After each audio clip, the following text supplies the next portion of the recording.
Shalom Aleichem, welcome. I'm Lisa Newman, the Yiddish Book Center's Director of Publishing and Public Programs, and it's my pleasure to welcome you to this evening's program, The Glass Plates of Lublin, with Piotr Nazaruk.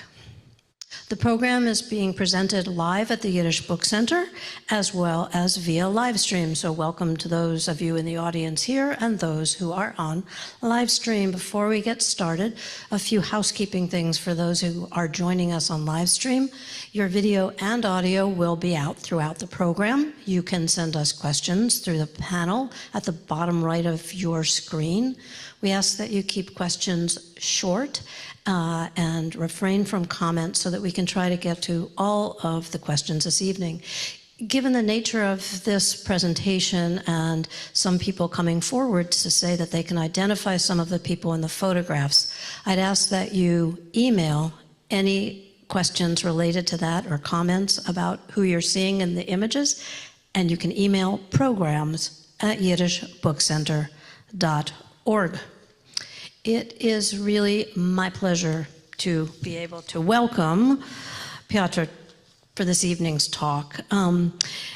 Piotr is a researcher, educator, curator, and Yiddish translator at the Grodzka Gate in Lublin, Poland. He is the author of Glass Plates of Lublin, a White Goat Press book. On behalf of all of us at the Yiddish Book Center, it really is truly a pleasure to welcome Piotr to the center. We've worked with him over the years. He's been featured in our magazine, Pakenträger, and again, we worked on the book together. He's someone who we all admire in terms of his work. His visit is occasioned by a trip from Poland to Chicago, where he just received the Association of Jewish Libraries Bibliography Award for his truly incredible and well-deserved work. So hats off to you on that. A quick shout out to one of the others in our audience here at the center this evening, Mike Grinley, the designer of the Glass Plates of Lublin. He's here in the audience joining us this evening. Following tonight's program, we will be selling books, which Piotr will happily autograph up at the front. And for those of you who are not here for that, you can purchase a copy at shop.yiddishbookcenter.org or wherever you buy your books. So please join me in offering a warm welcome.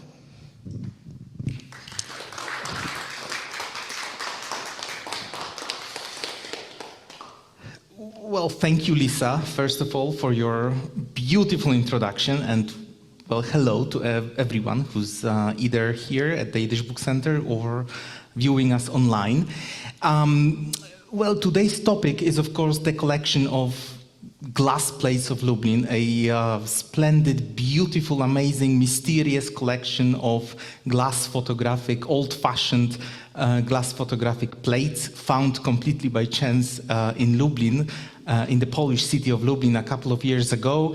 And a hero of this beautiful book published like 2-3 years ago by the Yiddish Book Center. However, of course, before I start and before I will tell you something about this collection, I would like to say a few words about my organization, which is of course different than the Yiddish Book Center, but also kind of similar, I would say, to some degree. So in the pictures, you can see our building, Grodzka Gate of Lublin. It's pre-war photo and more or less contemporary photo of the exact same building. It's a medieval gate, one of 3 medieval gates of the city of Lublin, the old city, the old town. And well, my organization, my institution's name is the Grodzka Gate NN Theater Center. So as you can clearly hear, it's a long and complex name, but actually I would say that these length and complexity also in a way depict our history and development. Because we were established more than 30 years ago, like in the early 1990s, and at first, we were an avant-garde theater. Like back then, at the turn of the 80s and 90s, avant-garde theaters were extremely popular in Poland and probably elsewhere as well. Like one of the most important means of expressing like all those changes, political, economical, social, etc., happening in Poland. And our theater actually settled in Grodzka Gate, like completely by chance. Like back then in the early 1990s, it was basically a ruined, abandoned building. And like we settled there, we renovated it, started our work. We had, like performances, rather avant-garde, I would say, performances.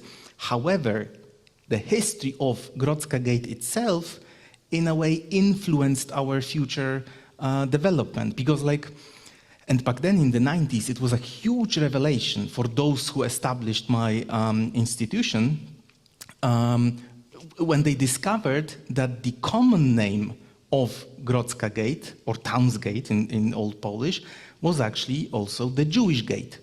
So, for people who were born after the Second World War and raised in Poland, which after the war became like a very unified country in terms of, its population, its ethnicity, etc., it was like a huge question mark. Like what do you mean that the common name of our building was the Jewish Gate? What do you mean? Was there like a Jewish community? What happened with it? And so on and so on. Like for many, many decades after the Second World War, this history, Jewish history of Poland, but also history of like many other minorities was kind of, suppressed. It was one of the unique features of like Polish version of socialism, I would say. So like slowly they started delving into this topic and decided that they couldn't have ignored this Jewish heritage of Lublin, which was much more interesting and important than doing some avant-garde theater. And we gradually, slowly developed into this center, which is like a Holocaust education center, memorial,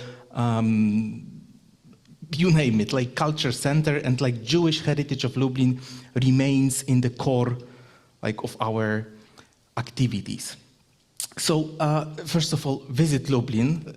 Lisa, it's also, I'm directing this to you as well. And when you visit Lublin, visit Grodzka Gate, of course, but while wandering through the streets of the old town, you will probably notice that in some old buildings, there are those huge pictures, huge images, usually depicting faces, clearly pre-war pictures. And they are like a tiny, tiny selection of photos from the glass plates collection found in 2015 here in this building, located in Rynek 4 building. Rynek, for those of you who do not understand Polish, is like town square. Every old Polish city has a town square and streets around. So the main square of the old town, a pre-war picture, a picture from the 90s, and contemporary picture of the same building. So as I mentioned before, in the 90s, Grodzka Gate was partially demolished, but also most of the buildings in the old town were in a very, very poor shape. And only recently, they started renovating them and bringing them to their glory. And Rynek 4 is a very interesting example because in 2010, someone bought the building and decided to establish a hotel, a fine restaurant there, etc., and was renovating the building. And in the attic of that very building, the workers found I would say a sealed niche, something that was sealed for many decades after the war, and inside they found something like that, like a pile of trash, basically. As you can see, there are some utensils here, some objects, but in the trash they also found hundreds and hundreds of tiny little glass tiles, which after even superficial cleaning turned out to be those glass plate negatives, very old-fashioned glass tiles covered with this chemical compound and showing images of people.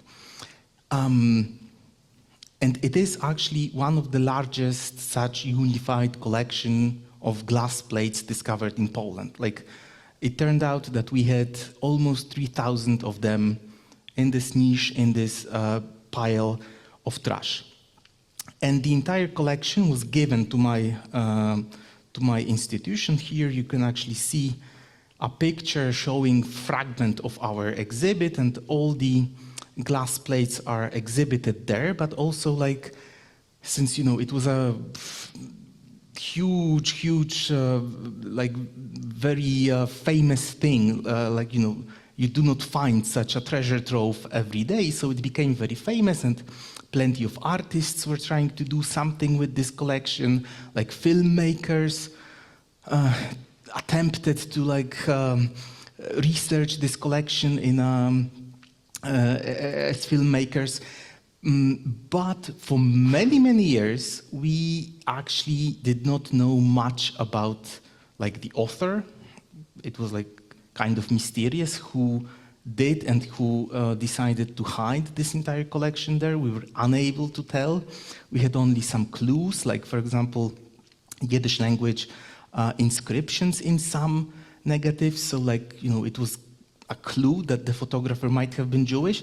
But only years after, one of our colleagues, who actually works at the Majdanek concentration camp museum today, he discovered, like, some kind of German issued documents from the time of the Second World War, and connected this address and this collection to a photographer whose name was Avram Zilberberg. So who knows? Maybe he was the author of the collection. Maybe he was the author of some of them. Like, it still remains quite a mysterious thing. And well, in some pictures, we were able to, of course, identify the identities of some individuals. Like here, we have a picture of a famous rabbi on the left, whose name was Rabbi Meir Shapira. He was the founder of the Lublin Yeshiva, and also founder of Daf Yomi, which is quite an important method of studying the Talmud. So, you know, like, he's a well-known figure, like, he's easily recognizable.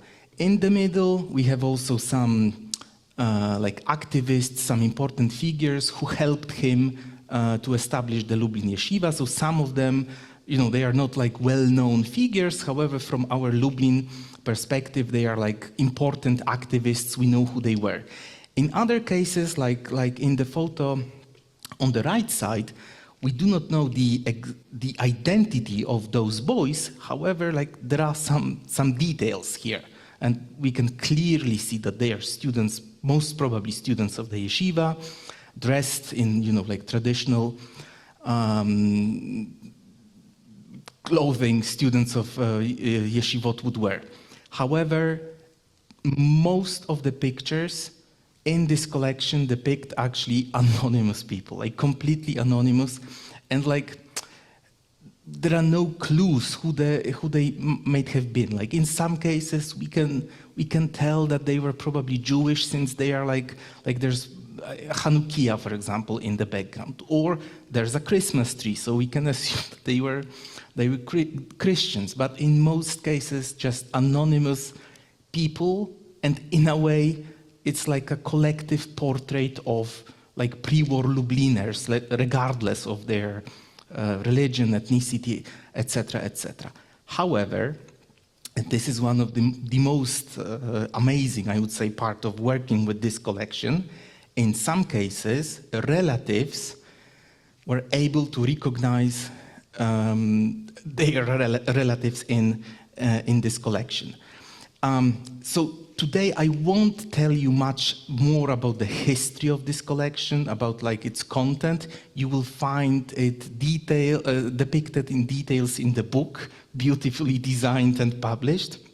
So I will focus on some beautiful stories about discovering the identity of people in the pictures.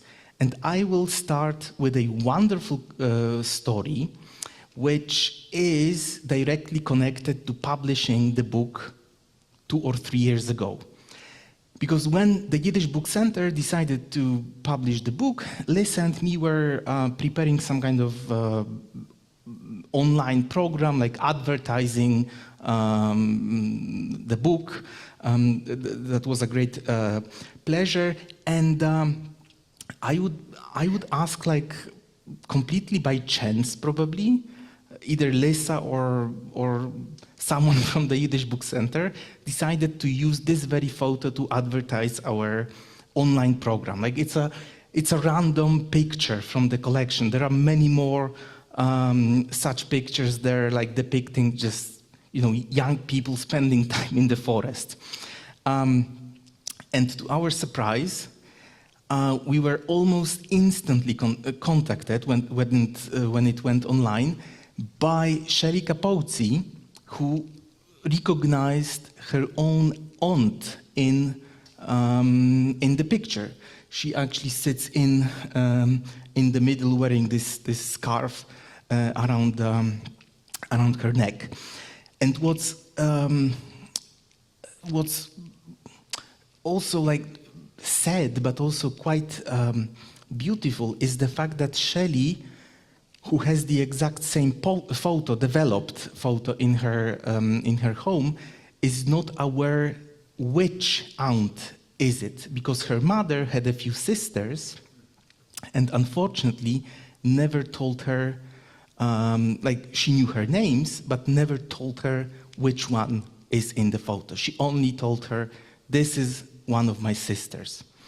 So unfortunately, Shelley till today doesn't know which family member is depicted here, but on the other hand, like, she became a symbol of all her relatives who perished during the Second World War. And well, Shelley is, she has Lublin roots. She's well connected to my organization. She visits us frequently. So here you can see me together with Shelley and the picture depicting one of her aunts. Another story is a bit different. So this is a discovery I made a few years ago, again completely by chance, while browsing through pictures available in the archives of the Ghetto Fighters House Museum. So, like, they have tens of thousands of pictures, documents, and so on. And sometimes when I'm, like, really bored, it's afternoon, I'm not into working anymore, I just go through and, like, look for something interesting related to Lublin. And suddenly I saw this picture. And I knew it because, as I showed you before, we have all the pictures from this glass plates collection exhibited in our center. So, like, I knew that I recognized it almost immediately. Like, I'm walking next to it every day. And then I discovered that we have almost the exact same photo in our collection, however, not the same. So this picture shows kids from a Lublin Jewish preschool, and one of them is Heike Naiman, and she's seated here. That's the girl. And look closely, and that's the picture from Ghetto Fighters House. Like, slightly different picture. The girl next to her is, like, leaning on another girl. It's like it's a slightly different take, which actually tells us a lot about the collection of glass plates we have.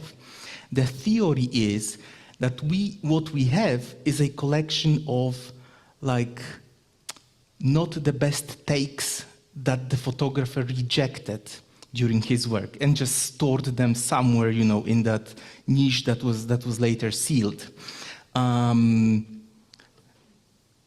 What is also fascinating about this story of Heike Naiman, who also was a Holocaust victim, is that the Ghetto Fighters House had a few additional documents related to the family. So first of all, we have the back side of the picture with Yiddish language inscription and this fascinating stamp of the photographer with the address.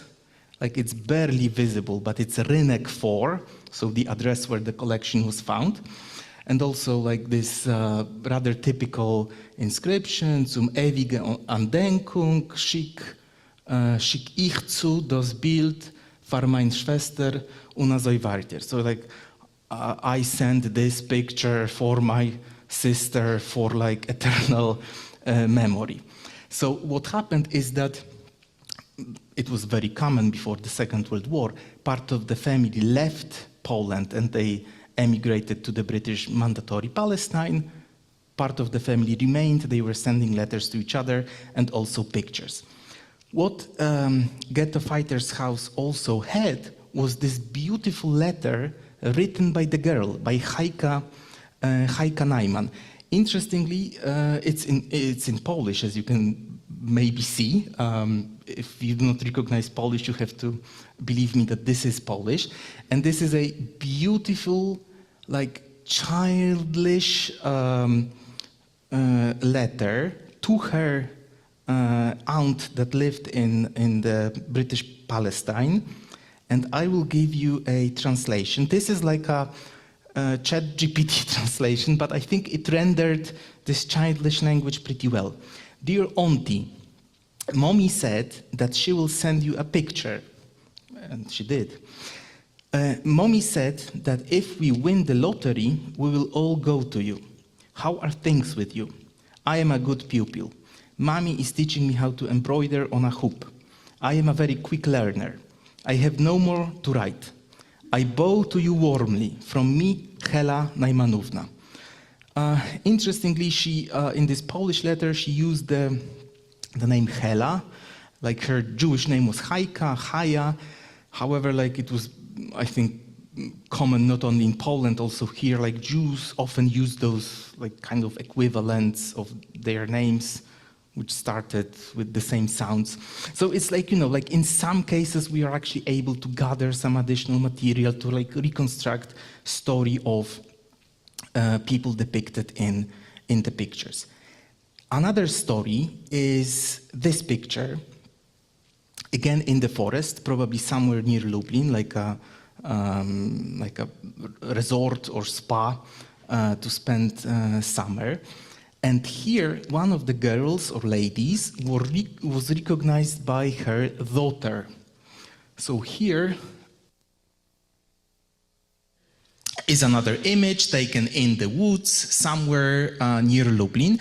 And the girl I showed you, also with this scarf around her neck, was recognized by her own daughter as Róża or Roise Fischmann-Schneidmann. And actually, well, she was a Lubliner, born in Lublin, but she became a Yiddish author. And I am positive that here at the Yiddish Book Center you have her book, which was published in 1982 in Tel Aviv, Mein Lublin, Bilder von einem Lebenssteiger von Jiden in farmilchomedigen Polen. So like My Lublin, images from like living, living way of life of Jews in pre-war Poland. Later, in the early 90s, after she passed away, the book was also published in Lublin in Polish in her own translation. And actually, Róża or Roise Fischmann-Schneidmann was an interesting character. She left, well, she survived and like she remained in Lublin after the Second World War. However, in 1969, I believe, she left together with her husband due to like anti-Semitic campaign of 1968. But before that, she and her husband were actually instrumental in like reviving Jewish life in post-war Lublin.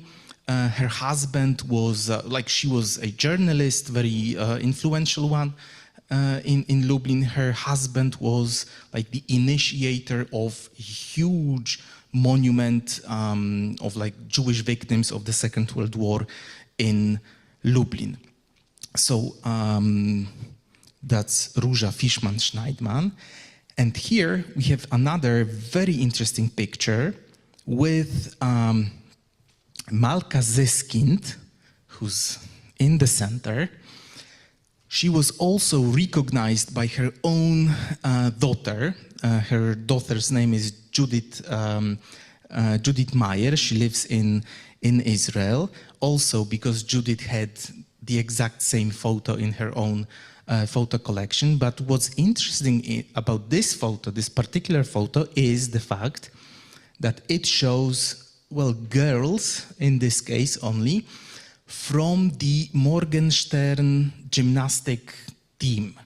And Morgenstern was a sports club affiliated with the Bund. It was a very, very important sports club in pre-war Lublin. There were, by the way, around 9 or 10 of them before the Second World War, like Jewish sports clubs, and all of them were affiliated with various political parties. They were basically like youth groups of either the Bund or Poale Zion left, Poale Zion right, and so on, the Zionist organization, and other political parties. And this particular sports club, Morgenstern, or the Morning Star, was quite unique because all other sports clubs, both Polish and Jewish in pre-war Lublin, were focusing on soccer, or football, as we call it in Europe. This one, however, was like more interested in all those like well-being things like gymnastics, I know, like summer camps and so on and so on. It was quite influential before the war. And lastly, we have something very recent. I think a year ago, Galen Klonski visited Poland, like it was probably one of those, you know, like Holocaust memorial trips. They were visiting Auschwitz and Majdanek and other places as well. And in, like, I'm not sure where, either in Krakow or Warsaw, she saw glass plates of Lublin published by the Yiddish Book Center. And since when it had Lublin in its title and she had family roots in Lublin, she decided to order it. So after returning to the US, the book came, she opened it, and in one of the very first pages, she saw a picture of her own grandmother, her father, who's here, like just a baby, and her uncle, who's a bit older than her father. And this is an interesting example because in most cases, like pictures in the glass plates of Lublin collection are beautiful. I mean, like, even though they spent 80 or so years in that niche, there were like holes in the roof. So like during winter, you know, like snow and water was like was coming to that area. During summer, it was you know, like extremely hot. Most of them survived in amazing condition. Like they are sharp as the sharpest knives. However, we have also a few hundred, probably such as this one, like either broken or like washed out, like the compound is dissolved. And when the Yiddish Book Center was preparing the book, like they used like rather those fine pictures because they look great and so on. And this one was used, I think it's Aaron Lansky's forward, like introduction. Probably, like you can tell us, but probably just to, you know, like fill the space, like something was needed there. So you can imagine, Galen opens the book, one of the first pages, her own father, her grandmother, and her uncle. But she also discovered this picture. Like, this is a picture from our collection, and this is something she had in her own photo collection. either exactly the same or more, almost the same picture. And she even discovered this one, which is also her grandmother and father and uncle, and this one, a very interesting photo showing her cousin. I don't remember the exact family relation, but it's her cousin's tailor shop. So quite a unique photo in this collection because it's not a portrait.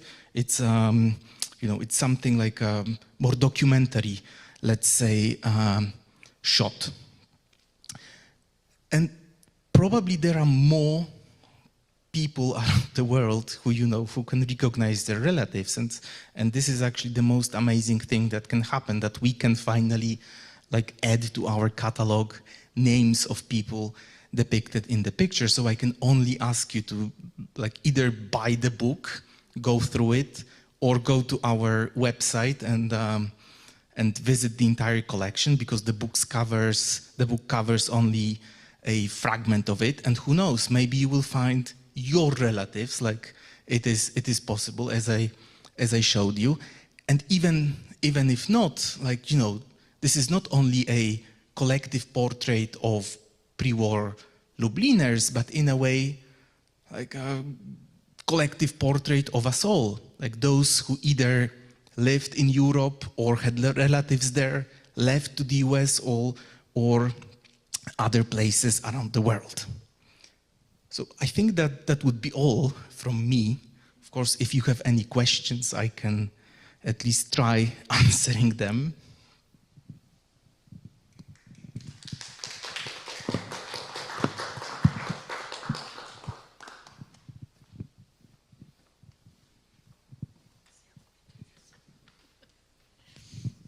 Do we have any questions here? And yeah, if you can speak really loudly, since we have microphone issues. Sorry. I have two questions. First of all, I've seen a lot of this kind of photo, and I can think of two reasons for it. One is there were American organizations who were funding the recovery from the First World War, who were going through and setting up workshops to teach leatherworking, tailoring and stuff, and they had photographers documenting this. I'm wondering if that's what's going on here, or is this an ad?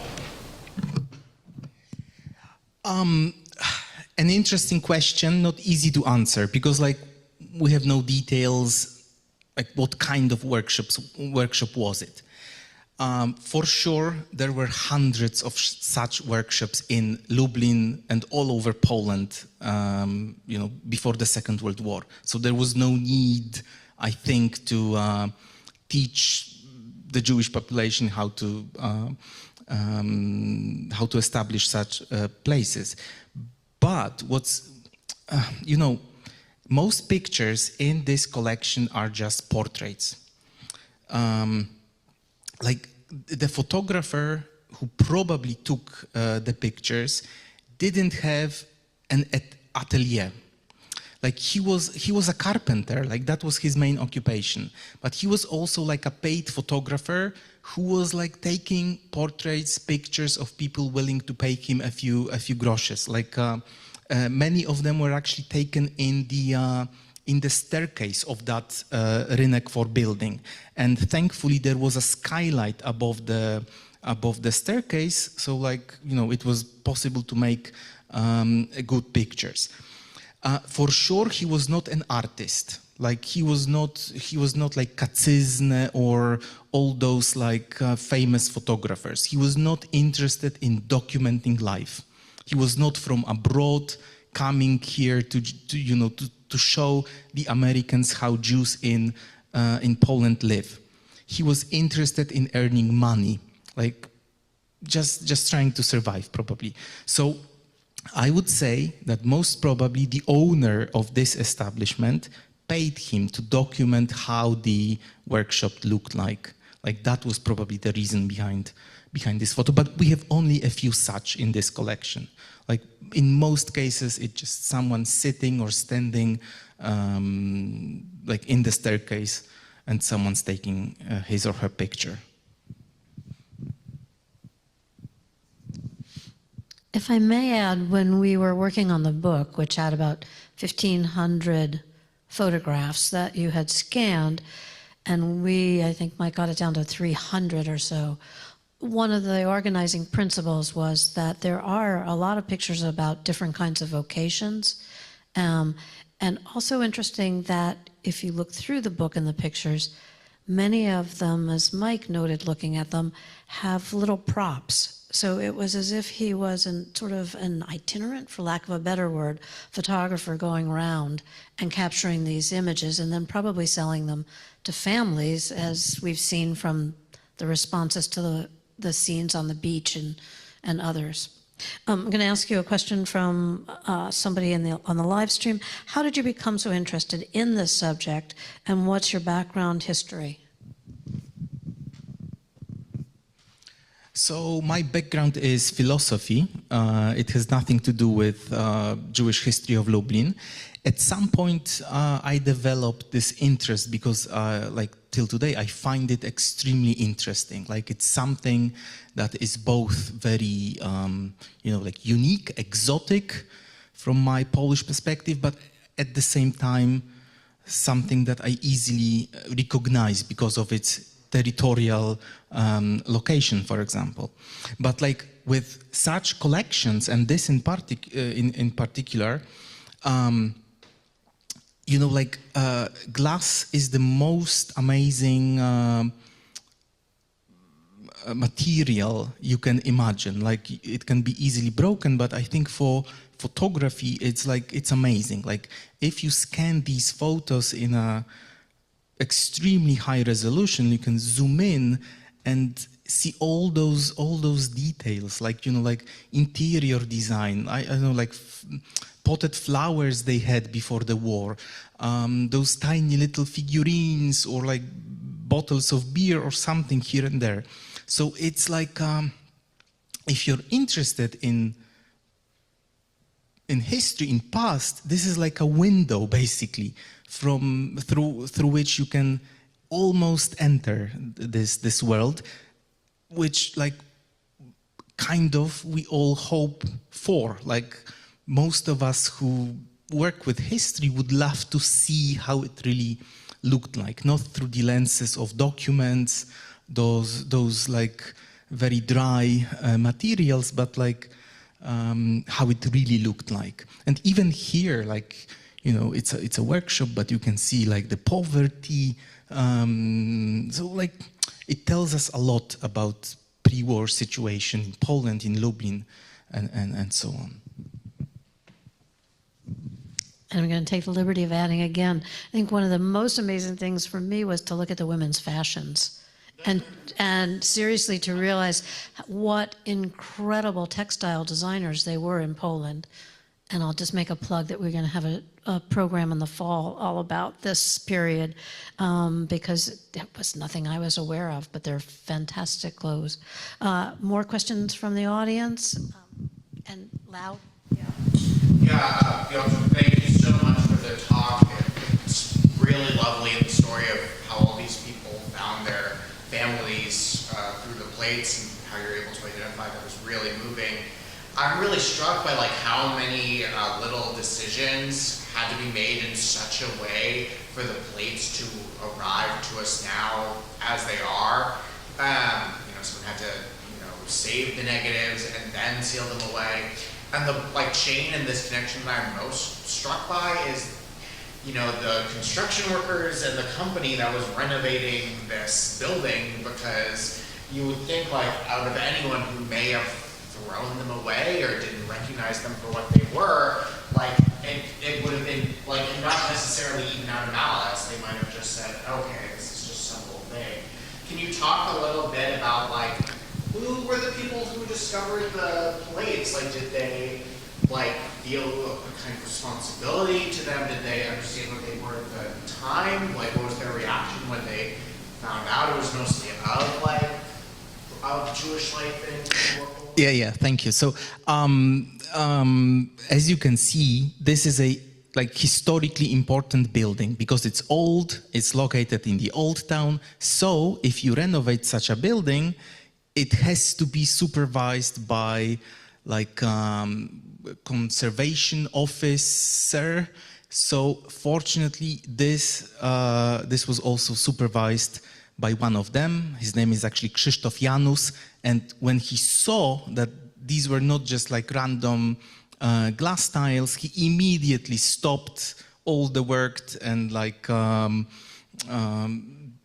started to work on preserving the collection. So thankfully it happened under his supervision. Many of you, we all heard those stories about treasures being either stolen during construction or thrown away. This is very, very unfortunate. Here it happened differently, and also he almost immediately contacted us, since we are a leading organization in Lublin dealing with either history or Jewish heritage of Lublin. And after some long debates, it was decided that the collection will be held actually in our space. Thank you again so much. It's been very incredible to see the stories and hear the talk. I would love to ask how you think the memory culture of Poland and of Lublin has changed over the course of your career as it relates to handling these memories of the Jewish life that once flourished so vibrantly as we can see in these photographs. It's not an easy question to answer, of course, which makes it a great question. Well, in the 90s, as I mentioned, it was not only in Lublin, but in all over Poland. It was a revelation that Poland used to be different than it was in the 90s, right? So back then we had plenty of initiatives trying to reclaim either history of Jewish heritage or heritage of Roma in people in Poland, etc., etc. So that was, I would say, the golden age for there was plenty to research. The funds were probably coming. Nowadays, I would say, and for sure, it the public awareness grew thanks to all those initiatives you can find all over Poland. Nowadays, I would say it is a bit different. In a way, the subject is kind of well researched. There are all those prestigious museums all over Poland, so it's no longer as fascinating and exotic as it was before. Also, the political situation sometimes influences it, both internal Polish politics, but also what's happening around the world. In Israel, it affects the interest in Jewish history, and sometimes make people, I would say, bored of this subject. So the public awareness grows.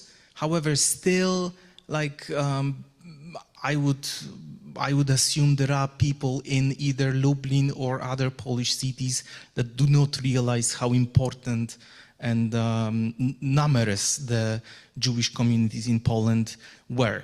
However, in institutions as Grodzka Gate or the Polin Museum, the Jewish Historical Institute, and so on, we, of course, our mission is to work closely with the schools. So our priority is to have all the students from Lublin visiting us at some point, or organizing special workshops for them, inviting them to participate in our activities.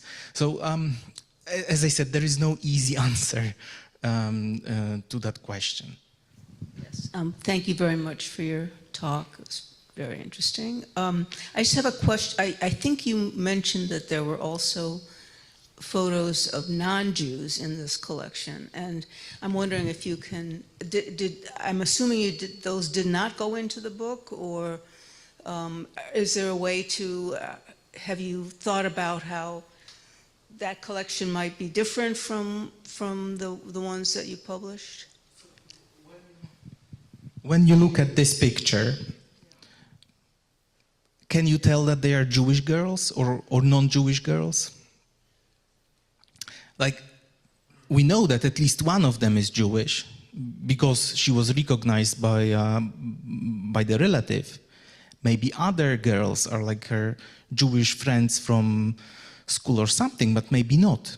Actually, in most cases, it's impossible to tell who's Jewish and who's non-Jewish in the collection. And I can't even give you like percentage because it's simply impossible. Which makes this collection even more important from my perspective, because it shows that, you know, like, they were just people of Lublin and they were using the services of the same photographer. I work on the design for English translations, recent English translations of Yiddish books. Everybody know what Yiddish books are? After their towns were destroyed, after their cities were destroyed, many communities of Jews in Israel, in America, in South America, got together and put together a series of articles about their towns and put them together into books that are called Yiddish books, memory books. And I'm always looking for photos, especially from towns not well known, not like Lublin, but sometimes they do work on books for towns. I am always interested in being able to license photos. How are these photos made available for the public? So they are available via our website, which is like teatrnn.pl, but you can type like Grodzka Gate or something in Google and you will find it, or like Jewish Museum Lublin maybe, and they are in public domain. From what I understand, like some of them were used in some books or albums, etc. So this collection is actually available. You probably need only to like contact us and ask if you can use it. I think he means, how do we know they are public domain? So first of all, we were not able to find the wartime whereabouts of the photographer.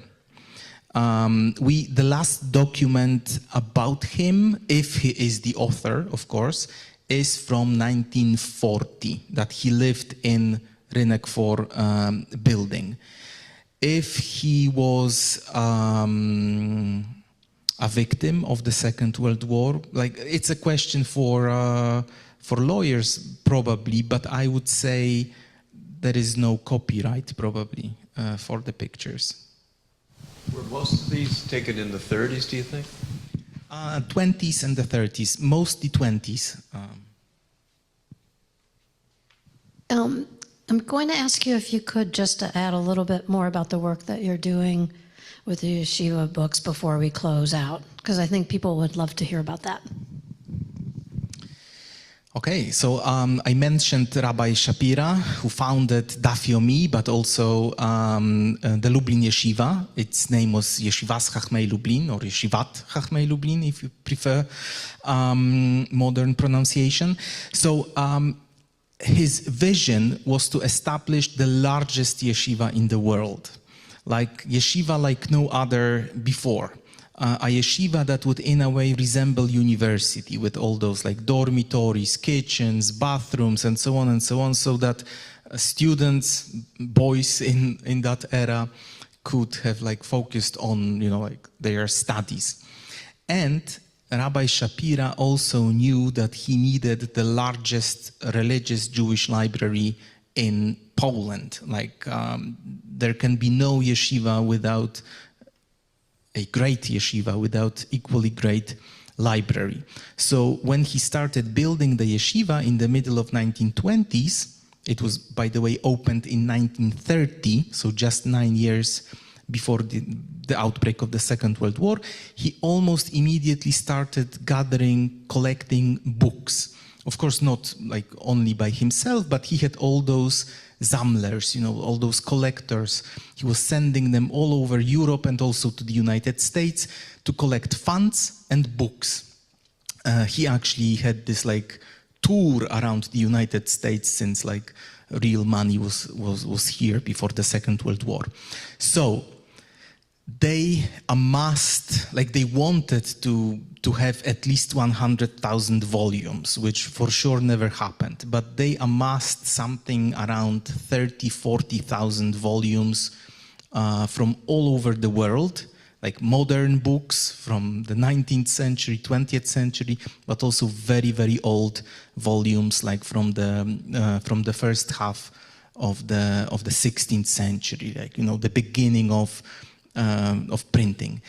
And the legend says that this entire collection was burned by the Nazis, like in Lublin, in the courtyard of the yeshiva, in a fire that lasted 20 hours. And you can even find like even more pervert depictions stating that some Jewish musicians were forced to play, like violin or something during the fire.